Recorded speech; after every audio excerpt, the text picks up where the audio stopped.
an employee handbook. There should be things in that employee handbook, and let me stop there and say, an employee handbook can be one piece of paper. It does not have to be bound. It's one piece of paper. But that employee handbook said, these are the things that I believe are our vision statement and mission statement for my business. We will always greet customer either visually or verbally or by a body language. We will make sure that we always acknowledge them when they leave, of saying thank you and I can't wait to see you the next time. That whatever those non-negotiables are, but those are things that you're saying for me and my business, this is what I expect out of my employees. And I preface that by saying when you do that, don't make them parrots. You know, how many of us love this when you go into a store? Hi, how are you? Hi, how are you? Or did you find everything okay? And they say the same things over and over. I'm not a parrot. I don't want to be around a parrot. Let's build relationships. That's the whole key of social media.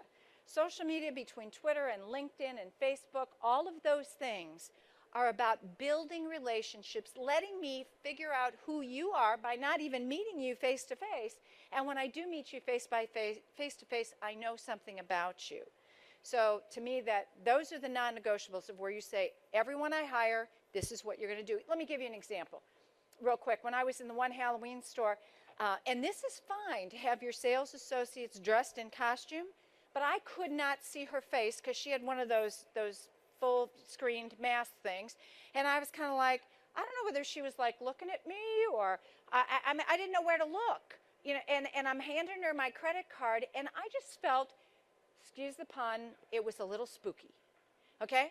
So I was like, all right. So I kind of would say, I don't care if you wear a costume, and especially the last month before Halloween, but no face mask. You know, because to me that just was a turnoff. All right, so those would be kind of like the non-negotiables that I would think. And again, how many of you have you could just do one of these? Have somebody working for you right now that you said, "Gosh, they are so wonderful. If I could clone them, I would just clone them and I'd get rid of everybody else." Does anybody at least have? There you go. Figure out what it is that makes that person that you would like to clone so wonderful. And that's kind of like your basis for your expectation for the other people who work for you.